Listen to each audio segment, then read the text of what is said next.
What is hip hop happening, my grooves? It is GG Replay for Friday, October 15th, 2021. GG Replay is, of course, a Monday, Wednesday, Friday show where we break down the latest in gaming news, hosted by us, the Goodnight Groofs, a place for games and a place for goofs. We're workshopping this slogan, but until then, I am Paul. I am joined, as always, by Matt. How you doing on this fine, fabulous Friday? Doing well. I'm glad that it's Friday. I'm glad that the weekend's here. May try to do something fun this weekend. Enjoy the outdoors a little bit and see how things play out with that. Hopefully it doesn't rain. Hopefully it's not too hot, but we'll have to see how that works out. Love that. That's really awesome. What about you? Any plans for the weekend? Nothing crazy. It's a little rainy here this weekend, but that's okay. It's actually Rachel and I's 4-year anniversary today, which is pretty awesome. Congratulations. Of dating, not marriage anniversary. We're not quite there yet, but really, really awesome. And yeah, we're gonna order in from our favorite Italian place. We're going to get some takeout from there. We're gonna watch. We've been watching the Harry Potter movies in order, so we're gonna watch Prisoner of Azkaban tonight. Nice. I think the best one. I'm not like a big Harry Potter guy, but that's like clearly the best one. Rachel is dissenting opinion though. She thinks it's overly indulgent. She doesn't like Azkaban as much, and she thinks what's all the hype? What's all the hype for Azkaban? So write in ggreplayshow@gmail.com. And I'll show them to Rachel if you think she is crazy for thinking which is her favorite. Isn't the best one. Great question. I've asked her that before. I can't remember exactly what she said, I'll be honest, because we haven't sat and watched them a lot just because I'm not like a huge Potterhead. I will say, though, she likes the original too a little bit just because like the sense of wonder and magic and like the kids and like I agree. After just rewatching 1 or 2, after always kind of going like, oh, those are kiddier. I will say there is a certain kind of wonder to them and the funny, weird little hats they wear, right? And like just the whole thing, that the whole Chris Columbus vision for what Hogwarts is actually pretty cool and different. And I think it kind of muddies up a little bit later on as it gets a little older. I'm a big fan of Deathly Hallows Part 1. That's probably my favorite. So here's the thing. I think we've talked about this before. I have read all the books up until Deathly Hallows. I never read Deathly Hallows, and I've seen all the movies up until Deathly Hallows. So I have no Deathly Hallows experience. Wow. I know, like, I'm spoilered on pretty much most of what happened, and I didn't mind looking it up. Like, I'm obviously at this point, if I cared that much, I would have just seen or read them. But yeah, I felt like I just kind of, I'm gonna get a lot of hate mail for this, but just kind of grew out of Harry Potter right as those came out. And I know a lot of people didn't, or just like always love it, and that's fine. It doesn't have to be something you grow out of, but just for me, I guess I just kind of got over it, I guess at the time is a better way to say it. I waited too long, and then I was like, I kind of lost my steam. But I will get back to them. I'm sure, after this rewatch we're doing in order, which I have not done, I mean, ever. I've never sat and watched all of them in order. So yeah, not at the same time, but I mean, like, over the course of a week or so. But I've never done that, and I've clearly never seen those last movies. So I'm excited. Maybe I'll become more Harry Potter-y after this. Yeah, maybe. We'll see. I'll come back with a scar. I'll start cosplaying. It'll become my entire personality. So be ready for that. It is Halloween coming up. All right, let's get right into this episode. But before we do, I just want to remind everyone that if you come across any necessary corrections in today's episode, please send them to ggreplayshow@gmail.com or head down to the YouTube comments below so we can address them in the next episode. Also, if you have any friendly, little things you want to send us or some hate mail, also send those to ggreplayshow@gmail.com. We would love to hear from everyone. We prefer not to get hate mail, but also just any opinions you have about the show. We love to hear them. All right, Matt. I went and checked the mail today. There wasn't a lot going on there, just one review, but it is in. The reviews are in, and we have a review for Demon Slayer: The Hinokami Chronicles. It's kind of an adventure arena fighter. There's a Japanese word in there somewhere too, if you get the full name. But who has time for that? Kimetsu no Yaiba. Yeah, got a 72 on OpenCritic. It's out today. And you know what? It looks pretty cool. I think they showed this at State of Play for PlayStation a few months ago. That sounds right, yeah. And I thought this looked pretty bomb. Now, I will say I'm not like a crazy anime guy. I'm also not I've never seen Demon Slayer. I've never heard of it. It actually seems like an anime I might like. But overall, I mean, the graphics are awesome, very anime, I would say not even anime inspired, but anime. I've played a lot of Dragon Ball Z games over the years, and I feel like those always try to like kind of get that anime feel, but they always look a little too polished or a little too computery, and I felt that this really hits like a good level where it feels like you're watching an anime almost, like a really well made one. Also, the gameplay is interesting. There's like a lot of like adventure-y moving around. There's almost like some light platforming, but really basic. And then you get into like these cool arena fighter things that look like a fight straight out of an anime. I don't think the systems are very deep or complex, but they're really flashy and fun and bright looking. This is a game that I would instantly download if it runs something like Game Pass. It's not right now, so it's probably gonna be something I wait for a sale on. But maybe in a year or two when this goes down to $20. I will probably be picking this. I might pick this up. This looks like a lot of fun. It looks like the feeling of playing an anime, which I think some people will complain about because it's a little too close to the story. So if you've watched the anime, you're not really getting anything fresh. But if you're looking to play an anime and not so much like play a competitive fighting game, this is the game. Matt, does this entice you at all? Does this look like something you might end up playing? No, I think your summary was perfect, but this is really not a game for me, I don't think. But visually, it looks great. Like you said, it really does look very close to the anime. Yep. Again, like you, I had never even heard of this anime before this game announcement. This looks intriguing, especially if you like difficult games, because I imagine, or the Dark Souls style, because it kind of has that. This isn't supposed to be particularly difficult, from what I've heard. It's Really? not overly Okay. complex. A lot of the bosses seem to have, from the reviews I saw, a lot of the bosses seem to have the same basic mechanics, and a lot of the goons too. So it's nothing that's like overly complex. It's more about the fun of playing through the anime and I playing through those gotcha. bosses. And they have interesting mechanics that set them apart. But overall, it's knock them down, get your hits in, run back, knock them down, get your hits in. But it's colorful. They do it a little different every time, right? Okay. Well, then I can see where the lower review scores are coming from then. Yeah. But, if you're into this anime, I imagine it's a cool experience. Yeah, absolutely. Makes total sense. Or if you're like me, where you've just been feeling lately like you might want to play through an anime. I recently tried to. I have Dragon Ball Z Kakarot. I went to go back and play it a bit more, but it's just a little too heady for me. I mean, it's playing an anime for sure. You're playing through the main story of Dragon Ball Z, but I just there's a lot. There's a lot going on. I find the flying fighting. I don't know. This looks like a lot of fun. It looks like the right vibe, and yeah, like I said, might play this at some point. Go for it. All right. Thank you, because I wasn't going to unless you gave me permission. All right. Please, master. Senpai. All right. Let us move on into the top stories of the day. Speaking of Senpai, let's move over to Japan to talk about Nintendo Switch Online Plus. They had Nintendo had a Nintendo Direct today, talking about Animal Crossing, but also they announced Nintendo Switch Online Plus, which is, of course, their service they've been kind of teasing that's going to have N64 and Genesis emulators, but also it will have included with it, normally $25, but included with it, it will have the new Animal Crossing expansion, which is kind of cool, or DLC, I would say, is more fair to say. Yeah, let's talk about it. This is the big thing we didn't know, pricing. So just a reminder for everyone, pricing is normally $20 for an individual or $35 for a family. For Nintendo Switch Online. For the year. This is for the year. Very clear. This is $50 for the year or $80 for a family. So we're looking at huge jumps. This is 2.5 times the price for an individual, and in a similar range for not quite as much, but for a family. But again, over 2 times. This is wild. I think people thought it might go up a little bit, but I mean, this is a lot when you consider too that these are emulators and a DLC. Like they're kind of positioning this Animal Crossing DLC as if this is part of the value. But I mean, they haven't said like we're going to put a bunch of other games in there. Like they didn't say other DLCs are going to come to this. So like get it. That might happen. It does seem like that would logically make sense that you would be like, hey, now next time there's a Mario DLC or whatever, this would also maybe come to NSO Plus, and that's a reason to get it. But it's also Nintendo, so it wouldn't surprise me if the only DLC ever is this weird Animal Crossing one, and that's all there ever is. But yeah, it's pretty wild. Matt, what's your take on this? One last thing I will say before I move to you actually is just, if N64 Genesis they had more. Maybe more offerings in this that might be worth it. But I mean, let's be honest, the game list is pretty light for what they're offering here too. But yeah, Matt, what's your take? Is this something you're going to be shelling out extra for? No.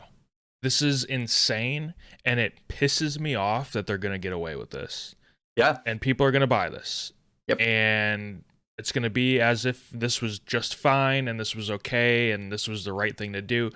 But it's absolutely not. This is totally wrong. What's crazy is most people were speculating that the price would go from 20 to 25, maybe Yep. 30, like a $5 increase, maybe 10, maybe. No, Maybe. more than doubling it. That's insane, Paul. Absolutely Like insane. Nintendo does a lot of insane shit and Yep. ridiculous shit, but this is kind of like a next level. Yeah. And what's This is funny really is shitty. last night during the recording of Game Groofs, which came out today to patrons and goes to everyone on Sunday, the big discussion was about Nintendo, what they're currently doing, where they currently stand, and what their strategy is going forward. I wish this news had been out before that discussion because I feel like it totally would have changed our discussion in some ways. In other ways, we acknowledge the fact that they always do insane shit and they're just always Yep. going to do insane shit. But this is almost like this is almost just egregious. Yeah. Like this goes beyond almost what they've even done in the past. This is insane, and I can't believe. I mean, I can believe it, Mhm. but what's sad and what pisses me off is that it's going to work. It's going to work out for them. This is ridiculous.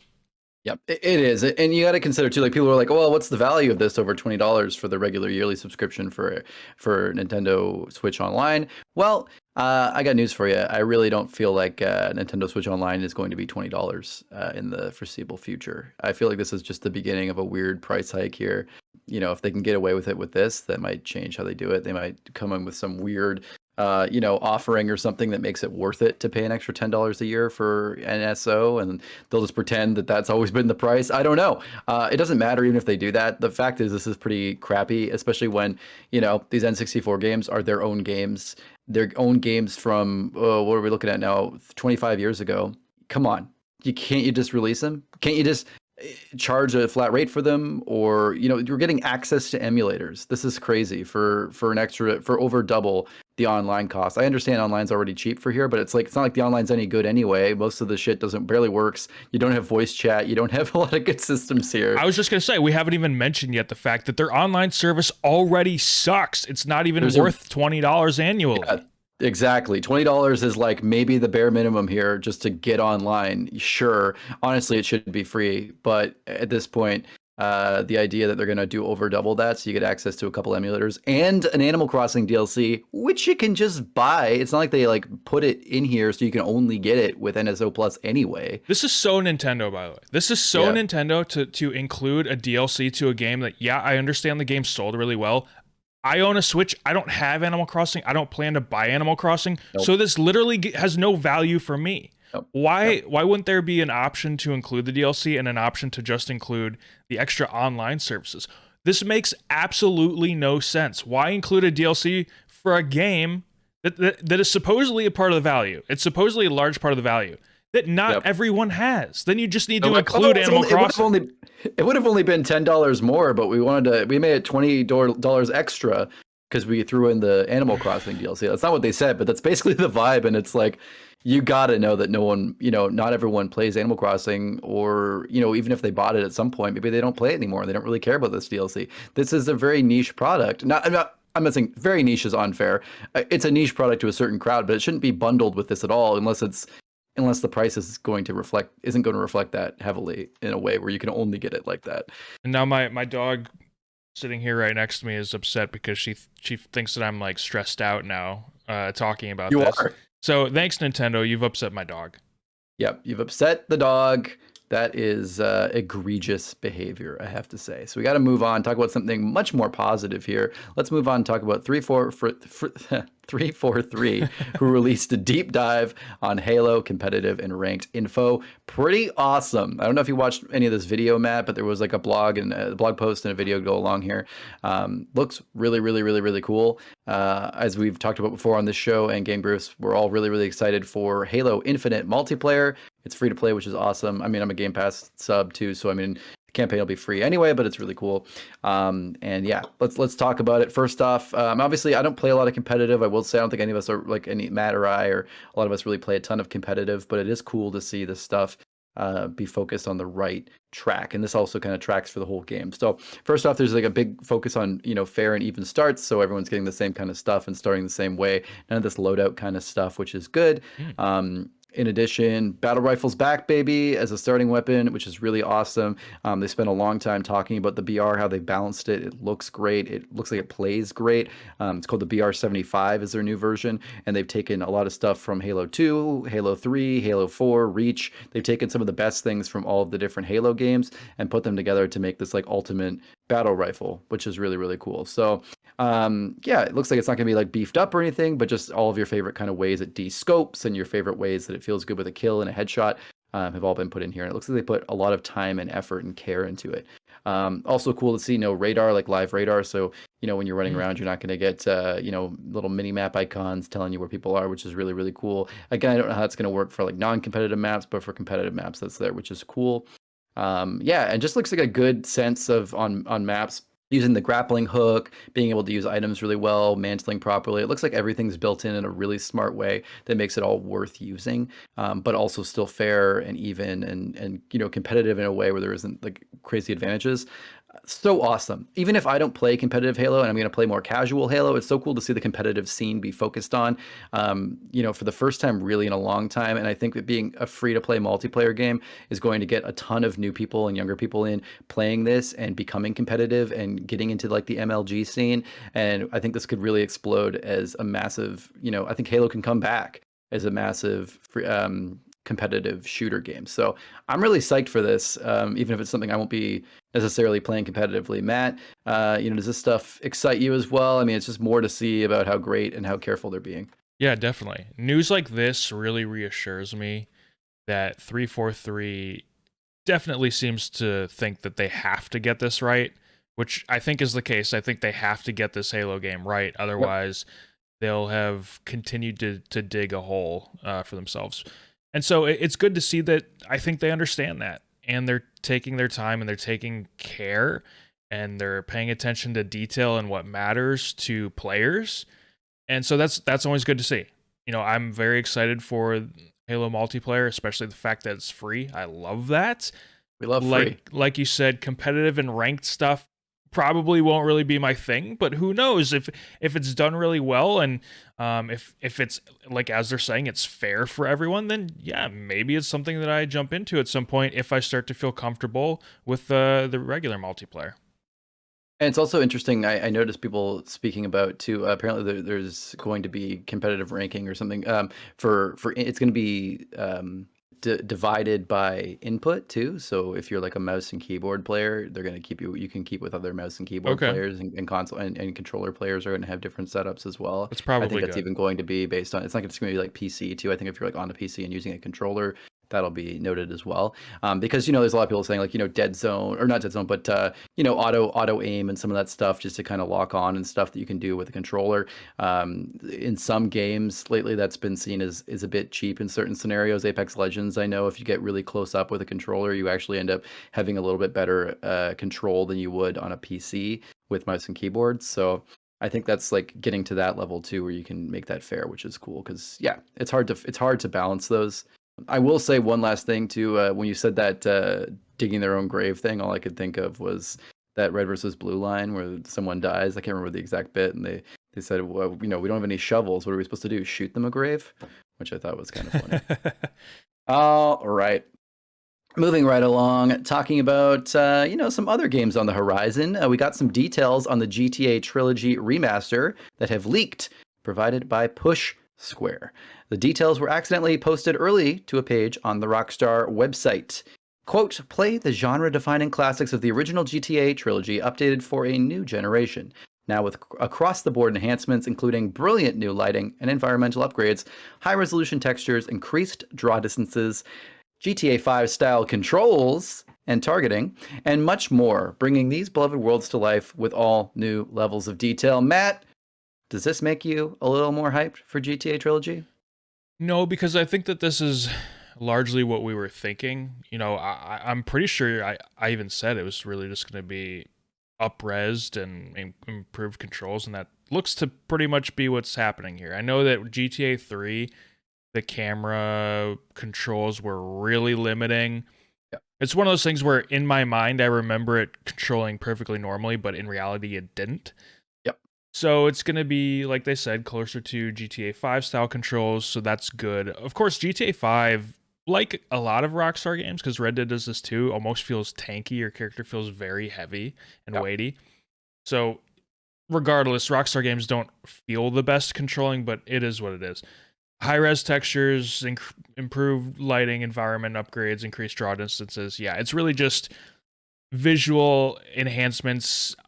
It's like putting lipstick on a pig almost. That's not really the right way to say it because Yeah. they're old games, so it's not like they're bad looking games. They're just older Yep. games, but you're you're improving something that already exists rather than building something new, which is fine. This is a remaster. It's not a remake. That's clearly what we're learning here. So it's fine. I don't know if it's going to be for me, but I want to see video of it before I make that final judgment call. But again, I don't know.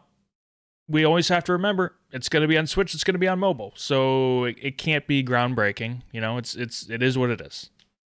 That's why that was interesting when they talk about new lighting effects. It makes me wonder, like, is this going to have RTX level design in it? Is there going to be some RTX elements or crazy lighting? I mean, doubtful, but imagine they just tossed it into like this weird polygonal game. That would be weird. I will say, seeing the specific term GTA 5 style controls and targeting does make me feel a little more confident. I did feel as though they were probably going to, like we said, upgrade the gameplay and the controls and make it just a little cleaner. But I wasn't sure to the level which they were going to do. I didn't know if it was just going to be better than what it was, or if they were going to fully kind of move those controls to feel more like GTA 5. Honestly, I think it feeling like GTA 5 is kind of a selling feature, just because I know I can move and play and exist in that game. Before, when the idea was just it'll control better. Yeah, sure, of course Right. it will. It was 20 years ago, right? But I don't know how much better. So I mean, we can't confirm that this is going to be how it's going to play, or if GTA 5, even if it is GTA 5 style controls, if it's actually going to live up to that. But that terminology is cool to me. It does make me feel a little more confident. This is something that I'd find playable. And again, I might give this a go. It's not something I'm going to spend major money on, but when this goes on sale, I'd be much more enticed to play this than I would to buy them now on a sale or something, with the way they control currently. I wonder if there's going to be some sort of online component or if they just feel like this was an easy cash grab just to look at these old games that people still do play and people still do love and just do, put a quick new coat of paint on it and repackage it and sell it again. Yeah, and it's also for the people who are like, "Hey, listen, like I love GTA, but I don't care so much about the online." Like clearly they're making their money on online, right? So I think a lot of people who go, "Oh, I want GTA 6 and I want a story mode and I want campaign," and you've really lost your way. There's a lot of like, classic GTA fans who might feel that way. I think this is kind of like, okay, well then shut up. We'll let you play the old games that had a bunch of story and had all this stuff you want, that you're talking about being so great, and that'll hold you over for the next 2 or 3 or 4 years until we finally get around to like writing another story for a game. So I think this is kind of like a little stopgap for that, for all the people who are like, I've played through the GTA 5 campaign enough times, and I what the hell's Rockstar doing? Where's my campaign? They'll be like, well, here you go. Here's some. It plays a little bit like GTA 5. Shut up. Yeah, I guess so. This is our single player DLC for GTA 5. Yeah, honestly, I feel like that's kind of the vibe here, right? It's just like hold you over until they get around to writing another one. All right. Let's talk about Xbox. Xbox Series X and S have cleared 100K sales in Japan and is on track to beat the Xbox One. This report comes from Video Game Chronicle. Obviously, a small number compared to PlayStation 5, selling over 1 million in Japan at this point. But I think it's still good headway for Microsoft early in the cycle, too. I mean, we're on track to beat Xbox One. We haven't done it yet. But I think in general, the idea that this is doing better than Xbox One is good. I was going to say, is this due to like the early hate on the Xbox One? But I think that was more of a Western thing. I think the issues with Xbox One in Japan is more just that Xbox isn't popular in Japan. It's an extremely Western, console, as we all know. So good for them. I think this is good news. I think it's good that they're doing better. That's always kind of the hope in Japan. I'm wondering why though. I also think it's interesting to consider how popular, Xbox is more popular in Japan now than it was with the Xbox One release, even though the Xbox One was much easier to get.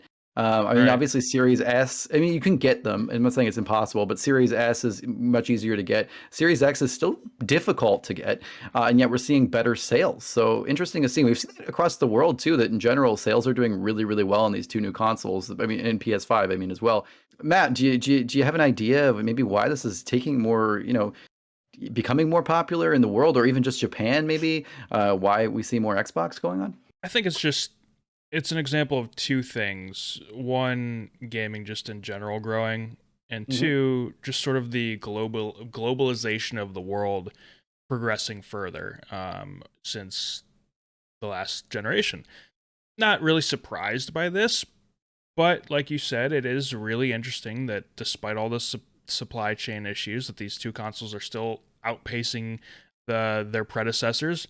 Yeah, So that really shows that there's a high demand for gaming, and that it's growing exponentially. Like yeah. I'm very curious to see. I'm sure these charts exist, but I'm curious to see what gaming looks like today compared to even just like 5 years ago, because I'm sure there's some serious exponential growth in there, and I bet Fortnite has a big thing to do with that. Absolutely. I think gaming has become, people like point to mobile gaming and say, everyone plays games now, and that's true. But I think when we talk about gaming, we're talking mostly about heavier gaming than mobile. And I think even then, that has grown so much. Like you're saying, like something like Fortnite would be considered more traditional gaming, and I think that's a really accessible thing that's grown the genre, or like the industry, I guess, a lot, which is cool. I mean, we've seen huge. It's becoming really mainstream. Gaming has become, and we could have said that 10 years ago when they're making video game movies, but at this point, almost everyone plays or has played some kind of major game, or dabbled in it. We see it more and more and more often. Even just go on Twitch and you'll see there are very big Twitch streamers who even like just started gaming like in the past couple of years. Yep. It's crazy. Like gaming Hmm. has grown so much, and even amongst the most popular personalities, that's the case. Yeah, and worldwide pandemic too. I think a lot of people were home and started gaming, and even if they didn't keep up with it, as I see from a lot of people trying to sell their Nintendo Switches on Facebook Marketplace, ultimately, I think a lot of people bought game consoles or tried to get into gaming last year just because they were stuck at home and they were looking for something as an escape, and gaming provides that. So I think a lot of people who weren't even really exposed to the games before because they were out a lot more might have actually tried it out, or dabbled in it in a way they wouldn't have before. And last point I'll say too on this is I don't have the exact article in front of me, but Metroid Dread has now sold in Japan more than has outsold every other Metroid game, which was an article. Now, to be fair, I think the only numbers they have there are not every Metroid game, but the Metroid games they have records of selling in Japan. Now, Japan isn't like Metroid's top. Metroid doesn't sell very well in Japan. Historically, It it's not doesn't like sell well they're in general. It's a yeah, it notoriously doesn't sell well in underperforming yeah. franchise. And Japan isn't a good spot for that, but also, still, it's another example, right, of going, well, is this the best Metroid game? Well, I don't think that's really the case. I think it's more about gaming is just so much more popular now. Yeah. Games are just selling more than they ever sold before, and so we've seen a lot of articles. Every new game sequel that comes out, we see on Reddit or somewhere there's an article being linked saying, "Oh, this is the best-selling game in the franchise." I think we're just going to continue seeing that over and over and over again because games are just selling more than they ever did. And yeah, it goes for every type of game now. It's not just like, oh, the new Halo is the best selling Halo of all time. Well, yeah, that's a big marquee title, but I think anything now, we just keep seeing like huge numbers. Even So Jeff Bezos had a quote a couple days ago. He said that games are now bigger than movies. I believe it. I believe it. It's a big deal. And of course, like money made on games, I think, is a lot easier made in games than movies too, in terms of like the sheer volume, like the sheer cost of buying a game or paying a monthly fee for a game versus going to a movie and getting a ticket.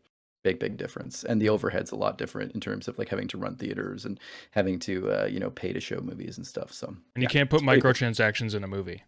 Exactly, that's the Yet. They thing. haven't tried that Yeah, yet. yet, yeah. Oh, I might be into that. I'm probably the bad. Don't listen to me, industries. Don't No, listen no, to me. no, no. I'm a sucker. We'll edit this part out. Yeah. All right, let's move on. Speaking of things that we're not ready for yet in the world, Steam is removing all blockchain games from its platform. I'll say right off the bat, I didn't know there were blockchain games, and I still don't quite understand what they are. Matt, do you want to? I think you looked into this a little bit. Do you want to give us a background? I remember I read this story, and then I wasn't sure to include it because I was like, I don't want to try to learn what a blockchain game is. Yeah, to be honest, I don't really know how to discuss this, but I thought the headline sounded important It enough does. to include. So, from what I gather, Steam is essentially removing games that allow you to add and withdraw currency. Now, not it's not necessarily like US dollar, but it's it's a cryptocurrency Right. within the game essentially. I don't know if it's proprietary or if it's using outside currencies. I'm really not sure. But I reading that, I can understand why Steam wouldn't want this on their platform. They wouldn't want to be involved with it.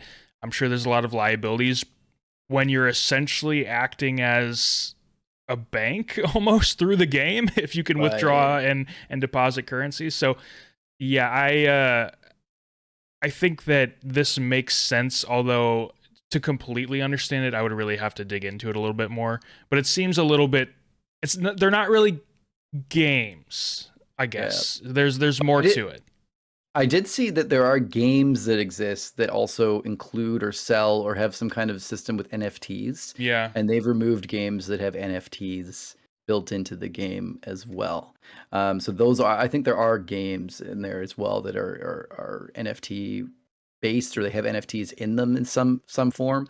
I think that's also smart. I don't really understand the idea of NFTs being built into another form of media. I think they should stay separate. I think it should be like art trade. The idea that I could, buy a video game and I get a painting with it that's like a one of a kind is really weird to me. And I think it's weird in a video game too. I just think we should keep that separate. Now, how that works with blockchain, I don't know. I think, maybe at some point it could make sense to pay for things in a game or use currency that also is a real currency, but through, I don't know. But I totally respect and understand Steam maybe going or Valve going, nah, not right now. We need to figure out a lot more shit about how this works before we get into it.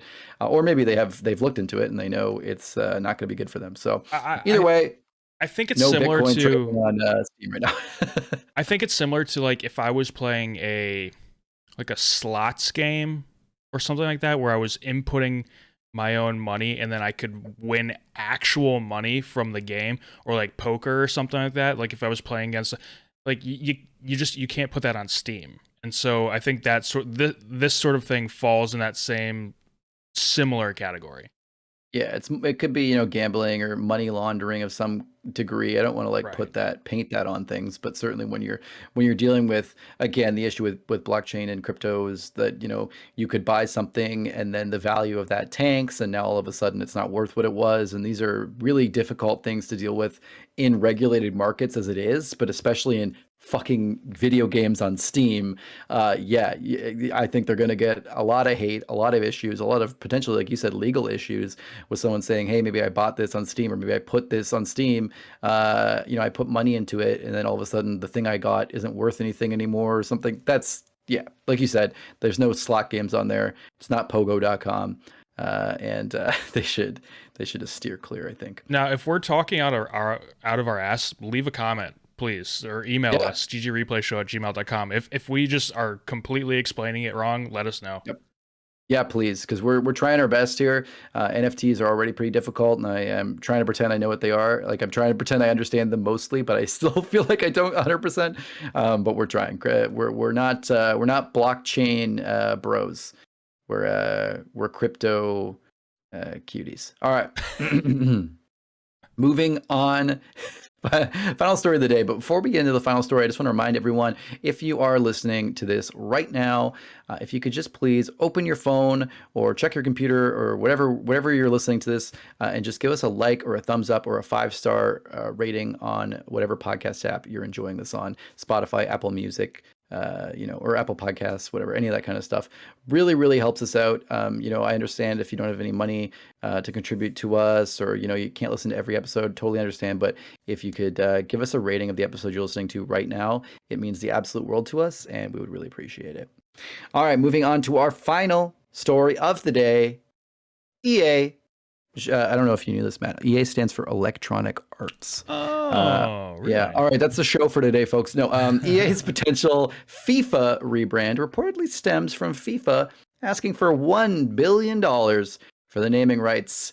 This article comes from New York Times. Essentially, they want $1 billion for 4 years of the naming rights. A lot of money. Let's just break it down really quick, because here's what I see. Not a lot to lose here. There's a quote from the article. If this licensing deal does end up falling through, it won't affect the developer's ability to use player likenesses, player names, officially branded stadiums, team names, and other licenses, which EA has negotiated separate deals with companies like FIFPro, the global representative for pro football players. They would just lose the name FIFA and potentially the World Cup, but not the majority, the vast majority of what people play FIFA for. So kind of crazy. Also, the new deal would also reportedly include limitations on ways that EA could monetize the game outside of its initial sale. I think this is also a big red flag here. Not only are they saying, hey, we want more money to use our name, which barely means anything, but also we want to affect and change how you might monetize the game, which, EA and these sports games, but especially FIFA is just another one of them, are monetize out the ass. And so if there's any sort of things threatening that for EA, I think that's even worse of a deal for them, because it's not only just $1 billion, that's cutting into their bottom line. Does that mean that FIFA is upset with like blowback against the game as far as the monetizations? Is that sort of the implication there? That I don't know. That was not deeply explained here. Besides just that that the deal would reportedly include limitations on the way they can monetize. It didn't say why.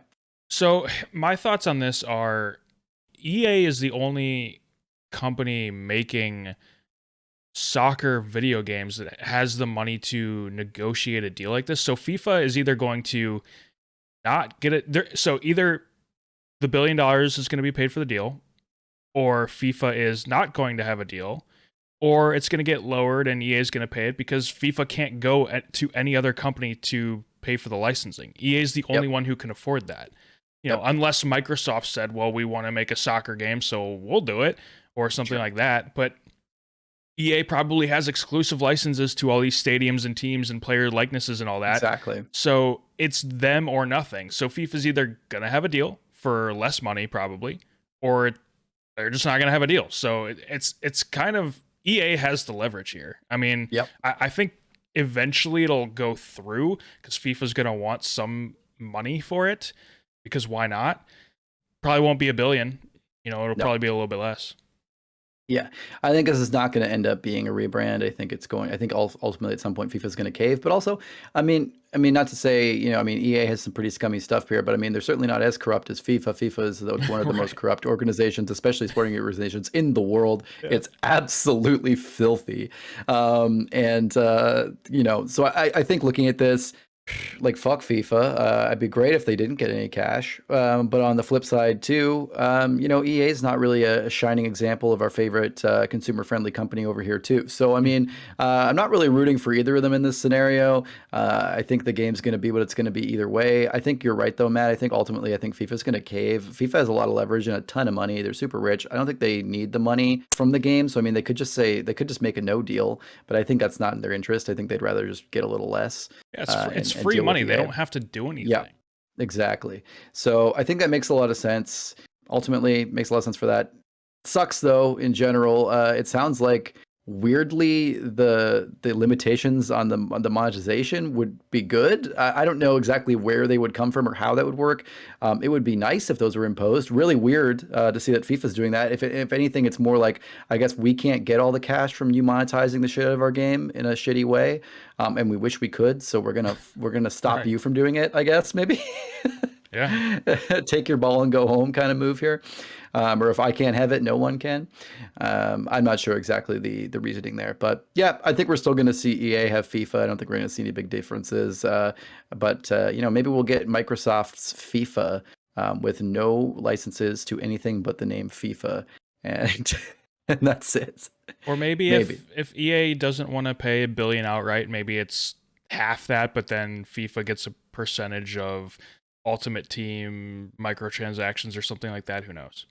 I feel like that's something they would want here in this scenario. Maybe that's what they're bargaining for ultimately, right? Could Is be. like they could get talked down from $1 billion, and then they'd be like, okay, well maybe not $1 billion, but maybe we can get skim a little off here at the top. So Yeah. we'll see. But I don't think it's going to affect anything too big for us out here in the world. More just like fun inside baseball to check out. And also nice to see EA get a little fleeced. I wish they had a little less leverage, but also don't want to see the money go to FIFA. So it's a no-win. It's a no-win. Where is eFootball when you need them? Coming out of the woodwork here and giving us a good competitor. They're 6 feet under already. They're absolutely shooting their own grave here. All right. That's it for today's GG replay. But before you go, just a couple of reminders. First off, we do have a whole website, goodnightgroofs.com. You can head over there. We have our blog, links to our podcasts, including Game Groofs, which is our all-encompassing gaming podcast, which comes out normally on a Sunday, but if you're a patron, it comes out today, which is awesome. We also have reviews, links to all our socials, and our Twitch, twitch.tv/goodnightgroofs, where we are hoping to do some creepy streams coming up soon. Maybe some Phasmophobia, maybe some other stuff. I was thinking of maybe trying my hand at streaming some creepy dark pictures anthology games potentially. So something to keep a lookout for. So make sure you go over there and give us a follow so you can see whenever we start to stream. And a reminder, like I did mention Patreon earlier, we do have a Patreon, patreon.com/goodnightgroofs. Link is on the website. And we do have a $1, $3, and $5 tier. $3 tier does get you early access, like I said, to Game Groofs, which is our flagship show. Always great to check it out. We have some great content on there. A lot of fun, a lot of game show games on there, which are always funny to listen to, and some good hot takes on topics with Matt and I, and also Josh and Mike, our other Groofs. Matt, do you have anything else to say before we head out of here for the day? Well, I'm sure the listeners think that we forgot a soda fact, but we did not, because I have one for you, Paul. Perfect. I 100% forgot, so awesome. All right. There are only 2 countries in the entire world in which Coca-Cola does not conduct business. Can you guess them? Australia and Denmark. No. North Korea and Cuba. Makes sense because both, I did read that recently. That's a good one. Obvious, but it was not something I thought of right off the top of my head. I will say, because I'm saving the good one for later, but I will mention briefly. Do you know what the most famously bad soda is? This is a thing. There was an Italian soda. Coca-Cola made it for the Italian market, and it's called Beverly. And it's apparently famously known as the worst soda of all time. You can go over to YouTube and check it out. There's a lot of YouTubers trying it out and like cringing at how bad it tastes. The logo's hilarious. It's just a blue square that says Beverly in all white letters. So I wonder if you're tired of your Brad's drink, you can always take a sip of Beverly. I may have tried this at some point because the Coca-Cola office in Atlanta, which I did a tour of, so they have it there. Okay, they have all the fountains of Coke around the world, and I may have tried it there. And it's only available in Atlanta and Las Vegas in the U.S. Okay, I think I do remember it being just god awful. Yeah, super bitter. Apparently, like nothing sweet or good about it in any way. It was supposed to be a non-alcoholic aperitif for Italy, and a little nice thing to enjoy after you eat your dinner. So I hope everyone enjoyed that noise I made. So there you go. So have a nice Brad's drink. Finish it off with a Beverly, but not if you are in North Korea or Cuba. No Beverly for you there. All right, that has been it for GG Replay. We will be back again on Monday with more episodes. Don't forget to listen to Game Groofs on Sunday. A nice little aperitif to the rest of the week. We will see I'm sure I'm using that wrong. We will see everyone again on Monday. Have a great night. Good night, Groofs.